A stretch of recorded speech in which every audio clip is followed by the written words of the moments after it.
All right, day 2, Faction Wars Hard. So we got Demonspawn, we got Undead Horde today. I'm gonna do this faster than yesterday. I think what I'll do, show the kind of champs I'm using, but skip through most of the run stuff because I think it's gonna look the same as yesterday, but I'll definitely call out any highlights. Before we get into that though, don't forget, incredible promo code to start here. With the code Desert Queen, you can get Tyrannorak right when you start. She is an amazing champ all the way through the end game. And you also get Narma with her, who's a great poisoner to start with Clan Boss, and you get the best epic in the game, Uugo, along with Anax and Mausoleum Mage. Really, it is, I haven't seen a better way to start in Raid lately. I mean, that is pretty incredible. All you got to do is follow 4 steps. Step 1, log out of Plarium Play on the PC and uninstall. Step 2, click on the link in the description and register with a brand new email. Step 3, launch Raid and click on complete the tutorial. And step 4, go to your inbox. You will have Narma and Tyrannorak sitting there once you use the Desert Queen code, and you get the 3 epics as you progress. Pretty amazing. All right, let's get into one of these things. So what do we got to do? We've got Demonspawn Stage 1, beat the stage, 5 champs, place HP burns. We can probably, I'm actually using a preset, interestingly. We can probably drop Allure, bring in Sakia. We got Drexthar already. Bombs will kill people. I just got to make sure that I land the burns before Shazar kills everybody with his bombs. So usually I manual these just to get the conditions set, and then I'll auto the rest of the way. So if we just throw up some shields, and then we'll let Shazar boost, Shazar bombs. Now we better land the burns before they take turns, or it's gonna be all over. So she lands 5 burns. Might as well burn those guys up, explode it, and we don't really want anybody to use abilities here because they're gonna die to the bombs anyway. All right, Shazar doing his job. So that is, if I pause, I can see that's 6 HP burns already. 6 HP burns on 5 champs. I actually find that interesting. So I'll just A1 there. I don't have, I guess I need Drexthar. I need these guys to cycle back around. Let me pause until I come back around. Well, I had to manual those abilities because I didn't want everybody to kill the waves, because I needed to get back to Sakia having her burns, and I can't kill the enemies until we get the burns up. So we are at 7 out of 10. There she is, land the burns, and she lands 3 of them. So that's all we need. We just need to kill everybody now. So Magnar, do your thing. He doesn't double hit the HP burns. Isn't that fantastic? And they cleanse.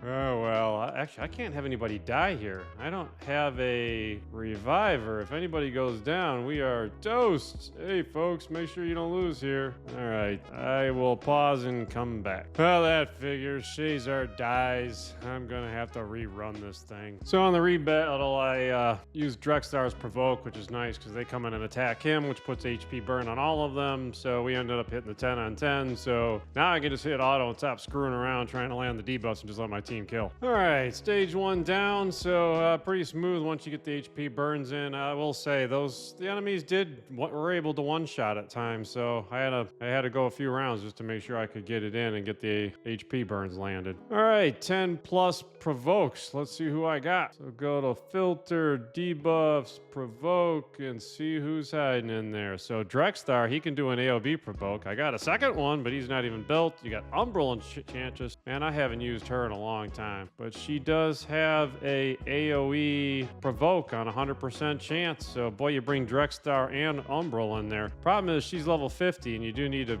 6-star the stage. So got a couple good choices. I think I'm just going to go with Drexthar and assume he can do it in a couple different ways. But once again, you got to be careful. If you bring Shazar and Magnar in there and you clear the waves too fast, you don't have time to cycle back around to his AoE provoke again. So, you know, I probably could throw gear on Umbral and make it faster, but I think I'll just try it with the guys I got first and see how that goes. Let's see. I noticed in that last one, it didn't have a healer, which made things a little more painful. So I'm going to bring Wither in this time to be able to heal and produce protection to get people back up, because I do need to stick around long enough for Drexthar to get his provokes out. And actually, you know what? I probably should have brought in Sakia. Actually, you know what I'm going to do? Because Sakia, Drexthar lands his provokes pretty regularly if you have HP burn out first. So if I pair Sakia with Drexar, he does his provoke. This chance is 100% of the target's under an HP burn. Otherwise, he's only 60% chance. So maybe I'll pair those two up. Hopefully Sakia's faster than Drexar is. So if I can get, we'll put the shields up. Shazar will throw some bombs out. And let's hope we can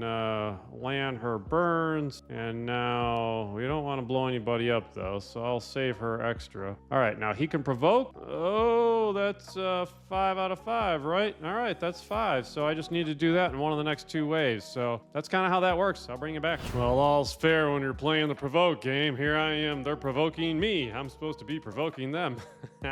Well, War Chief hung tight. Tough on that one. So I'm at 7 out of 10. I got to make sure I cycle through and make sure Drexar can get his provokes out. All right, so Sakia set him up. She's got the HP burns out there, so he should land them all, which he did. So that's 10 out of 10. I skipped Shazar's bombs on the his first turn because I couldn't have these guys die. So I waited for him to get that out there. Now I can have Shazar go ahead and put out the bombs, and this wave will be over. I'll be back. All right, bombs on everybody. They will blow themselves up, or we'll kill them first. All right, that's stage 2. That was actually pretty easy. With Sakia and Drexar together, and then plenty of protection. Definitely the good champs for that one. So yeah, that one went pretty well. Pretty smooth. All right, what do we got? Now 20 poison debuffs, so that's actually different than what I saw yesterday. We didn't see any 20 plus poisons. Man, I hope I got a poison champ in this faction. I don't know that I have a Demonspawn poisoner. Man, that would suck to have to put toxic sets on everybody. Let me go see what I got. I'll be back. Well, I wonder if we're gonna be done on day 2 already. Look at my poison choices. I got a level 21 4-star Urticata, and she puts out a poison sensitivity, and she has an A1 that has a 50% chance of putting a poison on one enemy. That's it. And she has a 10% chance of pasting a poison whenever someone or an ally. I guess whenever this champ or an ally lands a critical hit, we have a 10, 15, 25% chance of placing a poison. So she can put poisons out. And then you do have Petrifia. So she does do AoE with the chance to place 1 poison on each enemy. So 75, so that books to 100%. So she could get 5 poisons out there per hit. Man, she'd have to cycle through that 4 times. So I do have a couple champs I can use, but man, I am kind of contemplating just skipping the 3-star on this one and coming back, but I guess you can see what's here. It's 20 plus poison, so you either got to put people in toxic sets to land those poisons, and I don't have anybody in this faction in one, or you got to build these 2. Personally, I'm not that fussed about ruzzling through these to get 3 stars because I think there's going to be stages I'm not capable of doing it yet, and I can cycle back to this one. So I'm going to put these 2 on my build list. So Petrifia was definitely one I was going to do anyway, so I think she's the best. She's the good one to build here. They both are. They both would work. So I'm going to put them on my list. I'm just going to blow through this. I'll bring it back at the end because I'm just going to go for, I guess, 2 stars, 5 champs, no losses. Yeah, 2.5 minutes, and I just cleared wave 1.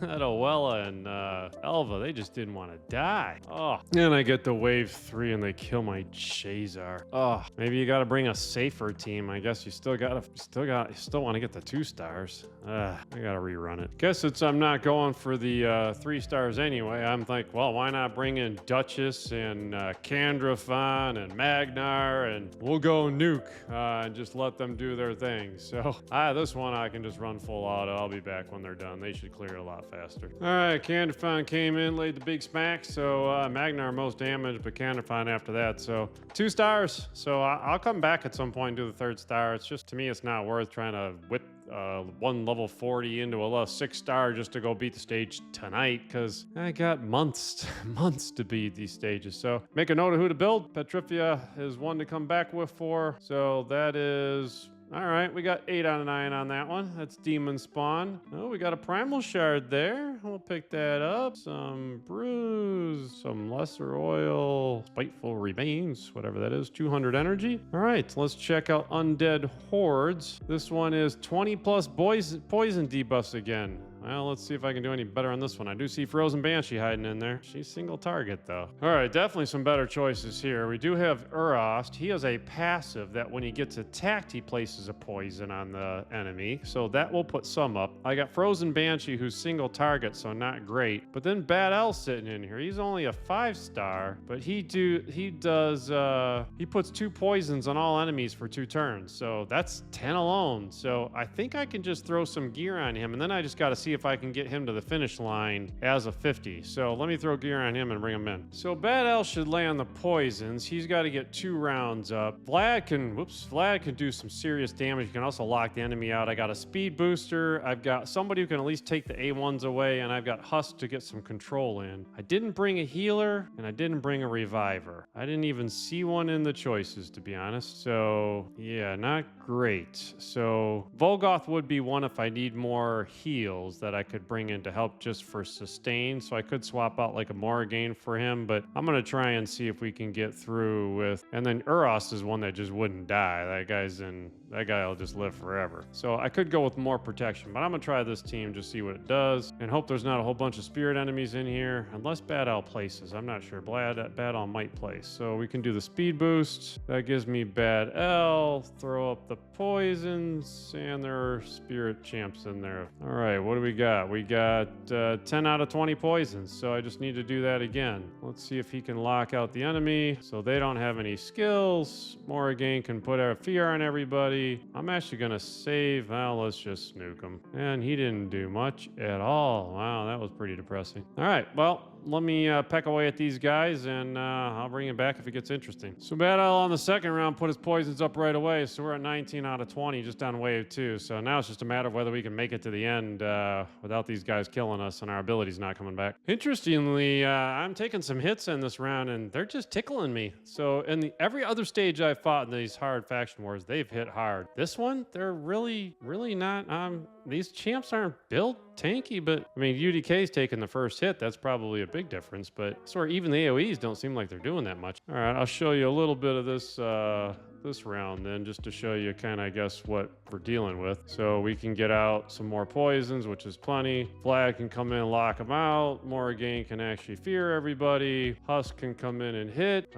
So yeah, I mean, it seems pretty. If Cardio gets a turn, he's locked out, so he can't even strip everybody. So Vlad comes in, hits him again. Vlad hits him again. So yeah, pretty smooth on that one. 4 minutes just because I manual to try and get Bad L his results in for part of it. So 3 stars on stage 1 on that one. All right, that one was definitely a lot easier than the others. Ooh, this is a new one. Land 40 plus hits on enemies while they are under leech debuffs. Well, the good news is Vlad has a leech. So if you have Vlad, boy, do you need to have Vlad though? That seems kind of restrictive, right? So who do we have here? We got Vlad, we got Volgoth. Volgoth does when attacked, places a leech debuff. So you got Volgoth to place it. You got Vlad to place it, and I guess you got Corpse Collector, who can do an A1 leech, which isn't that great. So looks like Vlad and Volgoth. So I could put them in, and I just need to land 40 plus hits. So multi-hitters would be good. So actually Vlad, who's just gonna whack away at people quickly, could be a problem. I just gotta make sure I get my 40 hits in. All right, let me get rolling on these guys and see how the hits go. All right, so if Morrigan goes first, it's almost like I want some slow hitters in there. So if we open up with the leech, we now have 5 leeches in there. He can actually provoke, which will then, I guess, bred more leeches. That'll be another 5 hits. So far, we've already got 10 out of 40 on wave 1. But you can tell it is going to be important to get Vlad back around on the next wave, or we're just going to have to hit these guys for a little bit. So it could be, okay, so his second AoE didn't do that much damage. And now they've actually cleansed. So if they can come hit Volgoth, he's going to put more leeches up. So that actually works. I actually like the fact that they cleanse themselves, because then that gives me more chances to get my leech up there. Somebody's got a taunt here. All right, so I guess I'll let them sit there and plug away on Volgoth, and I'll deal with this taunt unkillable dude, and I'll be back. So just checking in. It's taking a while to beat through these guys, but getting the 40 hits on leech debuffs was real easy. So between Vlad, don't end the battle. Between Vlad and Vogoth getting leeches up, we had plenty of leeches and plenty of hits. Now it's just a matter of getting through with nobody dying. Just showing you wave 3 here. Pretty tanky wave, and you got Uugo in there hoping to revive everybody, but you got Kriska in there. It's definitely been they definitely got some tanks in this one. It's not been difficult, and nobody's really came close to dying, but it's sure taken away his time to beat through these guys. They're just tanky. So if you're not ability to probably be a tank yourself, these guys can definitely get some attacks in. But hey, we're gonna get through pretty successfully here. It's just a matter of time, and certainly hit the criteria pretty easy if you had the right chance. One thing I'd also point out, we got through that pretty easily, but we had a lot of resist. I was noticing Morrigan getting resisted a lot. She's got 261 accuracy, so that's not enough accuracy in this fight, I've noticed. So I thought in yesterday's battles that was enough. I mean, she did land a lot of abilities, but she did get resisted enough. So I can tell that 261 is not as much as they plan for you to have. So that'll probably be a problem if I need her to land her abilities as we get later on. All right, stage 3, so we're back to the 10+ stun debuff. So let me see who I got can do that. Well, it looks like the Husk show. I got 4 Husks to play with, 3 of which are built. Uros does do a stun, but it's only if they're under 3 or more debuffs. So I guess you could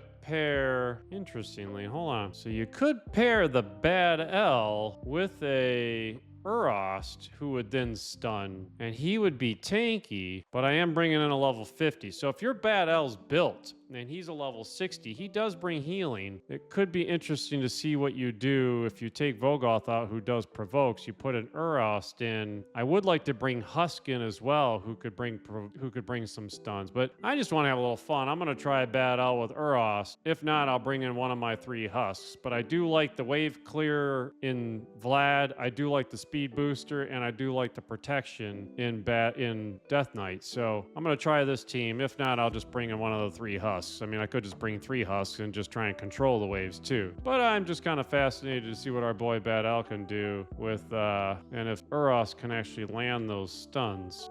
You know what? Uros probably doesn't have enough accuracy though. I didn't think about that. I guess we're going to find out. So that's the one with the stun. Let's see what our boy does. He has Void Affinity, which helps. Did we get them all out there? We got 0 stuns. Yay. Anybody catch why? That was pretty bad. I guess 3 or more poisons, and Bad L only lands 2 poison. All right, guess we're coming back with Husk. All right, we're gonna try 2 Husks. I think this one doesn't have enough accuracy to land, so I think only 1 does, but we're gonna find out. Let's see if we can speed boost. Let's try Husk 1. We got 3 stuns out. I guess I gotta decide if it's worth using the second stun. That could just be a weak hit on Spirit, so we only probably missed 1 of them. I think I might actually provoke and try and stave. Yeah, he got resisted. He doesn't have enough. I think that second one might just be a waste. So I'll leave him in and try it out. I'll let you know how it goes. Yeah, that second Husk has 202 accuracy, and he's landing nothing. So I might as well just take him out. He's useless. Yeah, that was actually pretty close. So